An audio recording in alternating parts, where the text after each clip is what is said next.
closer look at this, and he'll talk about that next here on America's Forum. Fast track gets enacted for 3, 5, 8 years, and during that period, whomever is president has the authority to unilaterally pick the trade negotiating countries, launch negotiations. Congress has no role in picking or approving, decide the contents of the agreements, sign and enter into them all before Congress gets any vote on the contents of the agreement or who it's with.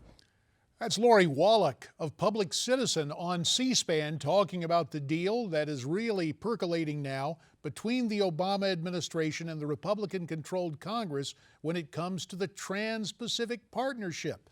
Welcome back to this special one-hour edition of America's Forum. We're very happy to have you here. Ms. Wallach going on to explain this deal would give more exclusive authority to the president, but it turns out there's an even bigger concern about the deal. And to find out more about that, we continue our conversation with political strategist and the author of Power Grab, Dick Morris. So Dick, the president, whomever the president is, would have a great deal of power to work this trade negotiation. But you say there's something in this that people haven't focused on. Yeah, this is huge. And I hope that everybody listening takes action. Call your senator about it.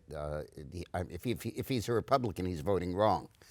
I don't think that people understand that in this deal, which is a trade agreement among Australia, Malaysia, Vietnam, South Korea, Japan, Canada, United States, Mexico, Peru, and Chile, there is a provision for free flow of workers, just like in the European Union. What that means is unrestricted immigration. It means literally that Congress would not have the authority to restrict immigration because a treaty supersedes a statute under our Constitution.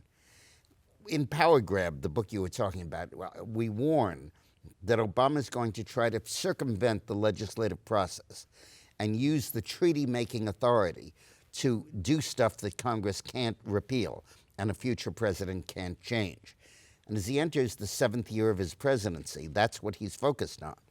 This deal, under the guise of a trade agreement, saying, oh, it's another NAFTA. Well, the left opposes NAFTA, but I supported it, and I still do. But the point is that under the guise of NAFTA, it's providing for unrestricted immigration within these 11 countries, which means any Mexican can come to the United States legally, stay here, be naturalized, become a citizen, and vote.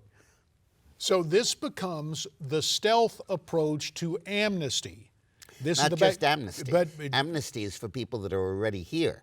This says, come on in. This says that anybody in Mexico can move to the United States anytime that he wants. And the Congress can't do anything about it. The Constitution enumerates the powers of Congress. One of them is immigration and naturalization.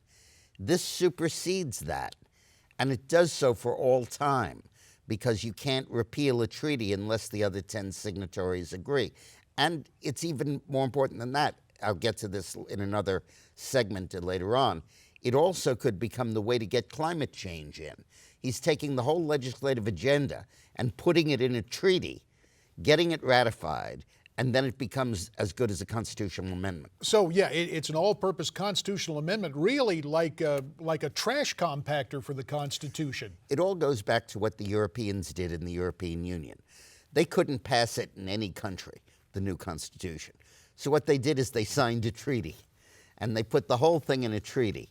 And treaty-making powers are far more executive. And in this case, Obama's putting it in a treaty and asking Congress to approve fast-track authority.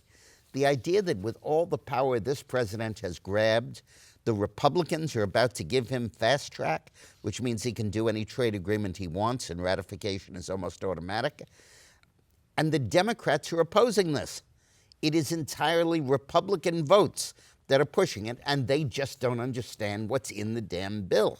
So the bottom line on this whole situation is Republican legislators, members of the House, members of the Senate especially, better take a closer look at this deal. And you're saying everybody within the sound of our voices needs to pick up the phone and call Washington right now. And particularly if you have a Republican senator, call him and say, I'm a Republican, and I oppose the Pacific trade deal and the Fast Track Authority because immigration is in it. And the immigration would be unlimited. It would supersede the It Constitution. would take away Congress's power to limit immigration and vest it in a treaty that we can't alter instead. The cynical part of me sees members of the Washington establishment on the Republican side saying, here's a way to clear the decks on immigration No, via because stealth. they know that all those people will vote against him. They just don't know it's in there.